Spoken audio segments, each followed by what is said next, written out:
tanya, ini mitos atau fakta? Di consultant company tidak ada work-life balance. Nah, mitos apa fakta nih? Kalau bisa dibilang ya bisa yes, maybe no gitu ya. Yes-nya yes fakta itu memang ketika sudah di dunia consulting kita harus menjadi customer service bagi klien-klien, harus mendedikasikan diri lah. Jadi kita pihak pertama yang selalu menjawab segala pertanyaan dari klien gitu, dan siap gitu kalau klien minta kita untuk mempresentasikan ide kita atau solusi. Tapi bisa juga no, tergantung kalau misalkan konsultan tersebut bekerja efisien. Karena beberapa case itu nggak selalu setiap hari itu pulang malam nggak. Nah, memang ada beberapa case kayak kita bisa selesaikan pekerjaan lebih cepat dan itu nggak memerlukan kita akhirnya harus berlembur gitu. Lembur itu mungkin nggak sering selama bisa bekerja secara efisien dan terorganize di dalam tim. Nah, itu kembali lagi gimana PM dan team member itu menjalankan project seefisien mungkin sehingga work-life balance itu bisa terwujud gitu. Karena kalaupun itu nggak terwujud, hanya ada dua cara. Antara, kan kalau pekerjaan nggak efisien, berarti kan tinggal tambah team member lagi. Sebenarnya bisa tambah team player kan, sehingga pekerjaan itu bisa di-split gitu. Dan timeline pun ter-achieve. Jadi sebenarnya bisa maybe yes, maybe no gitu. Oke, nah jadi ini teman-teman balik lagi ke aspeknya. Kalau yang mau masuk konsultan takut-takut itu ternyata enggak juga sih. Tadi Andri udah bilang asalnya kita bisa efisien, kita bisa task manajemennya bagus, time manajemennya bagus, sama energi manajemennya juga bagus. Oke, menarik. Dri, ada nggak sih pengalaman yang memorable banget sewaktu kerja sebagai konsultan, manajemen strategi konsultan gitu? Oke, memorable ya. Mungkin pertama bisa ngobrol sama direksi dari berbagai perusahaan. Di situ kita bisa lihat seberapa jagonya mereka itu. Jadi kalau dulu itu aku kagetnya gini, direksi itu nggak banyak berbicara.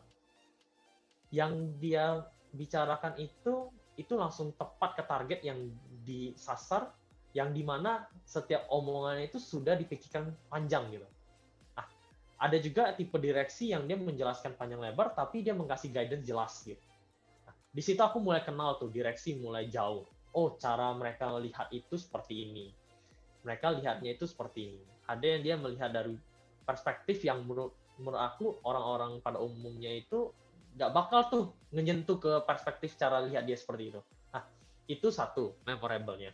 Kedua, saat bisa lembur bareng sih. Lembur bareng sama teman-teman satu tim, karena di project itu biasa kita desain satu project itu biasa terdiri dari consist of 3 until 4 player gitu, yang mana salah satunya adalah PM gitu. Dan biasanya 3 dan 4 orang ini yang dalam satu tim project ini cukup intensif. Karena itu project biasa tuh paling, ya ada yang sebulan, ada yang 3 bulan, ada yang 6 bulan, ada yang sampai bertahun-tahun. Ada. Itu terus, orangnya itu-itu aja gitu. Jadi, chemistry itu muncul. Chemistry dalam arti pertemanan gitu ya. Chemistry dalam arti jadi kolega kerja gitu. Itu terjadi. Dan ketika lembur bareng, kemudian ketika project selesai kita selebrasi, lalu ketika kita ketemu problem, ketika kita present ke klien dan klien itu memberikan feedback, kadang kita memberikan beberapa komen, kita kadang memberikan lelucon gitu untuk komen-komennya, ada jargon-jargon, jadi si direksi ini sering ngomong apa, itu yang membuat aku memorable, karena timnya itu intensif, itu terus. Itu sih yang memorable. Oke, menarik. Nah, Dri, ini kan bukan rahasia umum ya, kalau mau masuk konsultan tuh susah banget. Kalau menurut Andri sendiri, skill set apa sih yang harus dipersiapkan oleh orang-orang yang ingin join ke consultant company? Especially yang manajemen consultant ya? Ya. Skill set pertama yang harus dimiliki oleh teman-teman kalau ingin masuk ke consulting firm itu adalah komunikasi. Communication is the king. Because meskipun kalian punya pemikiran atau logical thinking yang bagus gitu ya, tapi kalian nggak bisa menyampaikan itu dengan baik kepada pihak reader, itu akan percuma. Karena komunikasi adalah jembatan. Gitu. Baru kedua, kalian harus memiliki logical thinking. Logical thinking itu ya logik aja setiap pengambilan keputusan atau setiap case itu selalu ada alasan kenapa kalian mengambil keputusan tersebut. Dan alasannya ya pada umumnya orang setuju gitu. Baru nanti skill set ketiga, basic aja problem solving. Basic problem solving. Jadi kalau tadi logical thinking selalu ada reason ataupun setiap pengambilan keputusan, problem solving selalu tahu solusi-solusi yang bisa diberikan gitu. Ataupun kreatif lah, bukan nggak harus kreatif juga sih, namun lebih ke eager aja sih, apa aja sih solusi untuk permasalahan ini. Basic aja problem solving. 3 skill set itu sih yang diperlukan kalau kalian memang ingin coba berkecimpung di consulting firm. Oke, jadi ada 3 ya teman-teman, ada komunikasi, logical atau structural thinking, dan yang ketiga ada problem solving. Tapi Andri sendiri ngelatih itu, ngasah itu gimana, Andri? Waktu sebelum masuk consulting. Boleh cerita nggak? Ngasahnya gimana? Oke. Waktu itu cara ngasahnya memang kalau bisa sih cari temen seangkatan. Peer ya? Magang lah, coba magang. Ya, peer. Cari peer atau teman, atau coba magang lah di perusahaan consultant firm itu dulu. Jadi terbiasa dulu nih dengan skill set yang diekspektasi, yang diekspek oleh para konsultan di sana. Atau cari peer yang memang sudah pernah magang di sana dan cobalah latihan. Latihan mungkin bisa kayak kerjain case bareng-bareng. Karena ketika masuk ke consultant firm itu sering banget tuh kalian dipertemukan dengan case. Either itu case kerjain mandiri gitu ya, atau case interview gitu. Nah, itu umum. Oke, noted. Jadi teman-teman boleh dicoba untuk prinsipnya tadi yang begitu. Dan Andri udah berapa tahun ya di konsultan ya? Sorry, remind me, 2 tahun? 3 tahun? 2 tahun setengah. Oke, 2 tahun setengah. Oke, dan sekarang udah di startup yang bergerak di bidang teknologi, betul ya? Nah, ini kan pindah lagi nih haluan nih. Apakah ini mempercepat untuk pencapaian end goal-nya atau pertimbangannya apa, Dri? Keluar dari konsultan yang prestige, terus mau masuk ke startup yang notabene-nya ya, kalau orang bilang kan itu stability-nya kan cepet banget berubah gitu, Dri. Pertimbangannya apa, Dri? Betul. Memang agak unik ya, dari pasar pindah ke consulting, kemudian sekarang coba ke dunia startup. Saat itu pertimbangannya adalah kalau mau mulai sebuah bisnis, pengen kontribusi ke masyarakat tuh nggak hanya jago aja ngelihat atau nge-problem solvingin gitu, atau ngasih planning aja gitu. Jago, kalau ibaratnya orang ngomong, orang bicara tuh pintar ngomong aja, atau pintar ngasih rencana aja. Nah, best practice-nya doang ya, tapi belum tentu implementasi. Oke. Implementasinya, karena seringkali strategi and execution itu always have the gap. Nah, how to close that gap. Nah, itu yang aku waktu itu jadi pertimbangan untuk nge-gap, karena di consultant itu tuh project-project yang sifatnya itu bisa sampai ke eksekusi itu nggak banyak. Biasa project-project tersebut disebut PMO lah. Nah, itu nggak banyak sebab mahal harganya. Karena planning yang dibuat untuk 5 tahun, bayangkan kalau dieksekusi oleh konsultan. Yang bayarnya itu per bulan. Itu perusahaan mau bayar berapa gitu? Berpuluh-puluhan M gitu. Nah, sehingga ketika perusahaan itu benar-benar hire, pasti perusahaan yang minta di PMO-kan ini memerlukan bantuan banget gitu. Karena either dia sudah apa namanya, dia ngerasa konsultan ini emang sudah cocok gitu ya, sudah dan terbaik, mungkin dia baru ngelakuin PMO. Tapi kalau enggak, itu jarang yang eksekusi. Sehingga kesempatan untuk dapat proyek-proyek itu juga sedikit.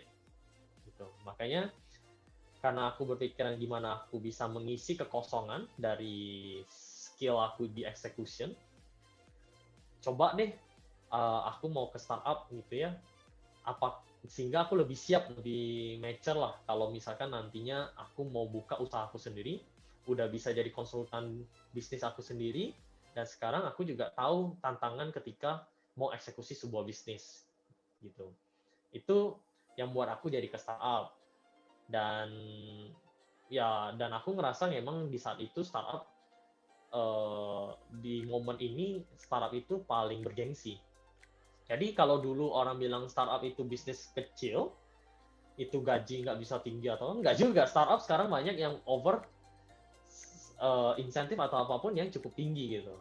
Jadi itu juga salah satu, kedua yang sekarang tuh startup tuh jadi banyak anak-anak tuh pengen masuk ke startup. Pelajarnya itu banyak banget, hal-hal yang bisa dipelajari itu banyak banget dari startup. Gitu. Itu sih, Frank. Oke, wah ini menarik banget sih, ini paket komplit sih. Tadi Andri udah jelasin dari seni financial market, dia udah tahu, ke bagian planningnya udah dapet, sekarang ke bagian eksekusi dan implementation. Nah, kan kalau di financial market lebih ke corporate ya, dari stylenya. Consultant, ya consultant lah ya, sekarang startup. Ya, Perbedaan yang paling kerasa tuh apa aja sih, Dri? Apakah sistem kerjanya, atau culture-nya, atau orangnya? Mungkin boleh dieksplor nih. Kan nanti udah tahu nih tiga-tiganya. Mungkin kalau ada teman-teman yang baru mau lulus kuliah kan kayak bingung, kalau gua masuk startup duluan langsung, oke nggak ya kira-kira? Atau kayak, gua mau tetap di konsultan atau gimana gitu perbedaannya? Ya. Sebenarnya starting karir mau dimanapun itu nggak jadi masalah. Mau kalian mau mulai dulu dari startup, mau kalian mulai dulu dari consulting, atau even kalian mau berkecimpung di satu bidang itu terus-menerus, itu nggak jadi masalah. Karena balik lagi, tanyakan ke diri sendiri, end goal kalian tuh mau kemana. Dan selama kalian ngerasa itu belum masuk ke end goal kalian, cari atau istilah Frankie tadi pivot ya. Pivot, cari memang perusahaan yang bisa membantu kalian untuk mencapai end goal kalian gitu. Jadi mau starting point dimanapun sebenarnya nggak masalah. Tapi kalau yang membuat perbedaan yang paling terasa adalah pasti culture. Culture ini aku terasa banget kalau di pasar modal itu culture-nya cukup statis. Profesional working. Jadi enggak profesional, statis, yang dimana tuh semua nggak sedinamis di di consulting maupun di startup gitu ya. Nah, kalau di consulting terasanya itu dinamis, namun dinamisnya itu masih di dalam satu lingkup project. Jadi culture-nya itu masih cukup dinamis, namun terasanya itu mungkin setiap tim project itu beda-beda tuh mungkin culture-nya. Gitu. Namun ada general culture di consulting yang mungkin sama semua gitu ya. Pasti anak-anak consultant itu kalau nggak work hard, dia workaholic. Gitu. Lalu pasti anak-anak consultant itu pasti daya nalarnya itu tinggi banget lah. Ketiga, mereka juga pasti kalau bisa dibilang tuh tampil di depan umum atau ngobrol dengan mereka yang umurnya lebih jauh di atas, itu pasti nggak ada perasaan minder atau nggak bisa nyambung gitu. Jadi kalau di konsultan pasti orang-orangnya itu seperti itu semua. Rata-rata umumnya seperti itu. Nah, kalau di startup, dinamisnya ini bukan dinamis di dalam satu lingkup project lagi. Dinamisnya itu satu company gitu.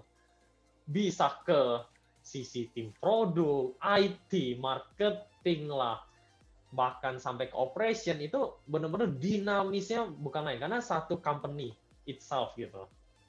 Itu sih. Itu culture. Oke. Kedua, kerja. Tensi kerja. Tensi kerja itu kalau di pasar modal ya ikut jam pasar. Pasar tutup ya mau ngapain gitu. Bisa ngelakuin kerja, tapi kan itu biasa ada deadline yang emang di saat itu harus report gitu. Atau buat report baru lembur. Masuk ke consulting, tensi kerja mulai naik tuh.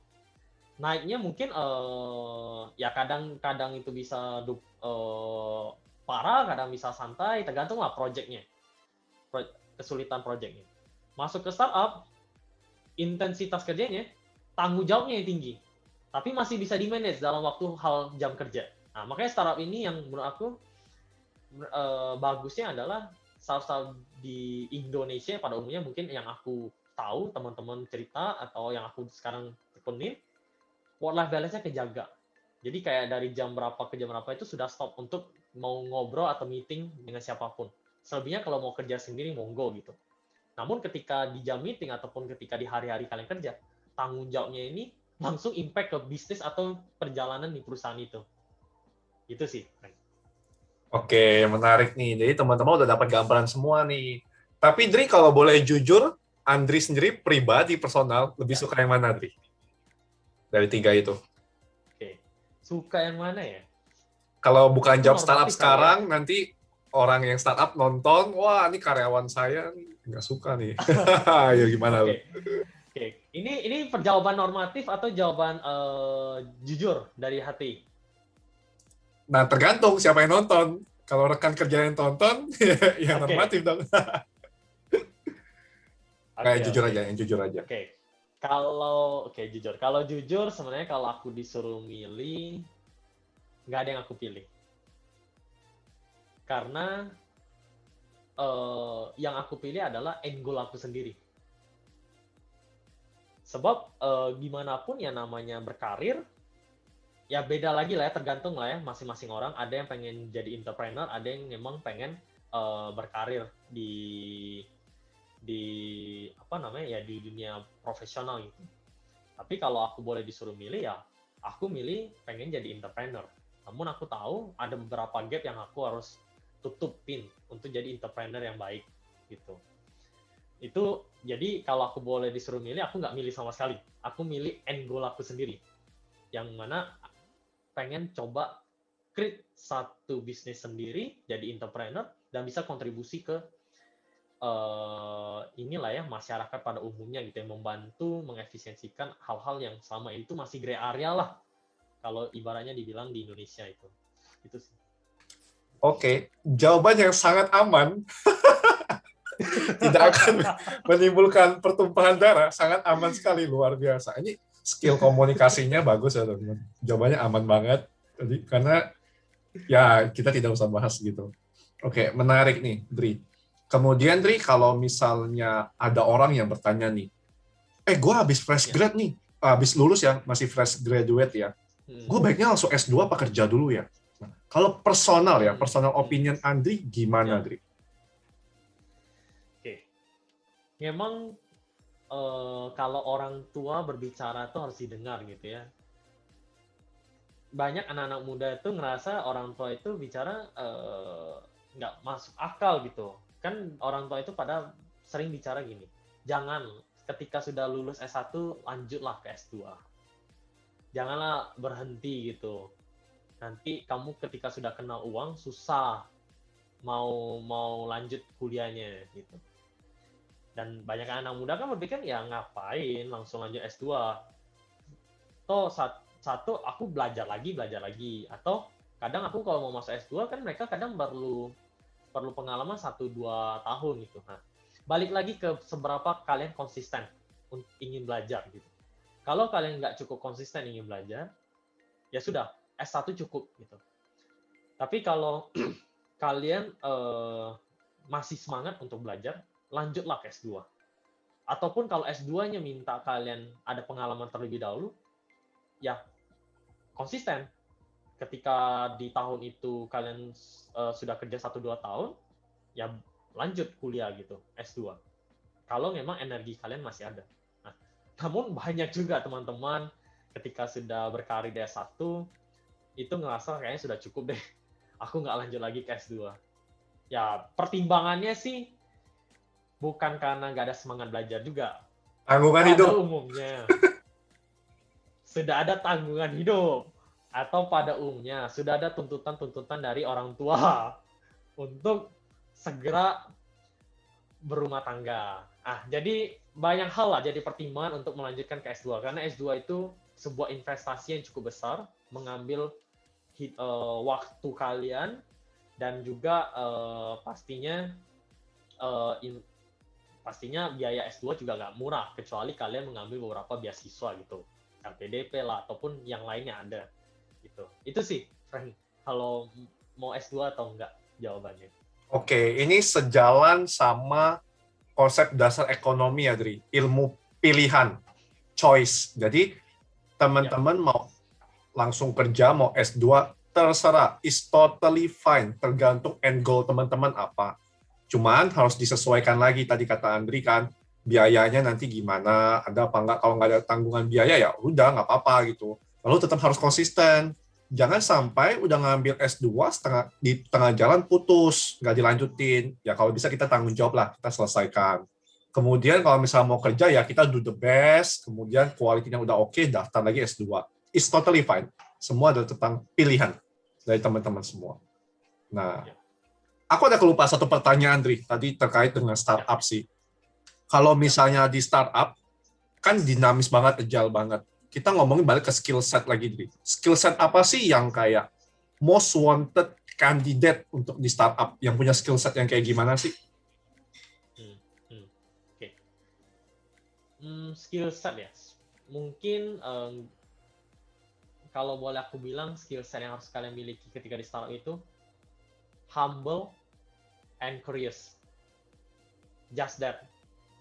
Ketika kalian humble dan curious, kalian bisa belajar apapun. Dan kalian bisa jago lah di bidang itu. Karena di startup itu nggak harus selalu jurusan-jurusan tertentu. Everyone can enter this company gitu. Jadi curious and humble. Itu aja sih kalau aku bilang skill set. Ya tentunya skill set lainnya ya basic lah, ya logika berpikir mungkin, atau komunikasi juga harus lah, di kerja tim itu juga harus ada, tapi pada umumnya kalau boleh dibilang curious and humble. Oke, itu lebih kepada value ya teman-teman, tadi Andi udah jabarkan, dan itu bukan hanya untuk startup doang. Tadi aku setuju banget sama Andri, humble, sama satu lagi curious, itu di semua industri, jangan hanya di startup doang. Silakan, di seluruh aspek kehidupan teman-teman lakukan. Dan wah, nggak berasa, Dri, udah mau 1 jam kita ngobrol di sini, luar biasa banget, dapat banyak banget, daging-daging semua ini, kalau kata orang, all you can eat, ya, dapat daging, dapat itu semua. Mungkin terakhir, Dri, mau minta personal opinion, saran dari Andri untuk teman-teman sekarang yang sedang meniti karir. Ada nggak saran, feedback dari pengalaman Andri yang bisa di-sharing kepada mereka? Oke. Untuk teman-teman ya, yang sekarang mungkin ingin mulai masuk ke dunia kerja, mungkin saran dari aku adalah nggak perlu menjadi orang yang terpintar, nggak perlu menjadi orang yang terjenius, atau yang penting adalah kalian konsisten dan disiplin dengan apa yang kalian inginkan dan apa yang kalian sedang jalankan. Jangan pernah membanding-bandingkan jalan seseorang gitu. Itu aja sih, sehingga kalian tetap disiplin. Itu saran dari aku. Oke, luar biasa banget. Salam penutup dari Andri, teman-teman semua. Do your best. Life is not competition, jangan di-compare. Mungkin peer pressure ada, tapi ini hidup kita, teman-teman. Pilihan kita, yang penting kita do the best, konsisten, komitmen, disiplin. Itu luar biasa banget, teman-teman, saran dari Andri, dan harapannya semuanya bisa biwang. Kalau kata Andri ya, biwang. Jadi raja, Thank you. jadi pemimpin. Oke, Andri, thank you banget ya udah sharing hari ini kepada pembaca, viewer semua, dan harapannya bisa bermanfaat. Dan buat teman-teman semua, kalau misalnya ada pertanyaan atau ada feedback atau apapun yang ingin ditanyakan kepada Andri, boleh langsung di chat di kolom komentar. Dan jangan lupa untuk like, comment, dan subscribe. Thank you ya teman-teman semua dan see you. Ya. See you.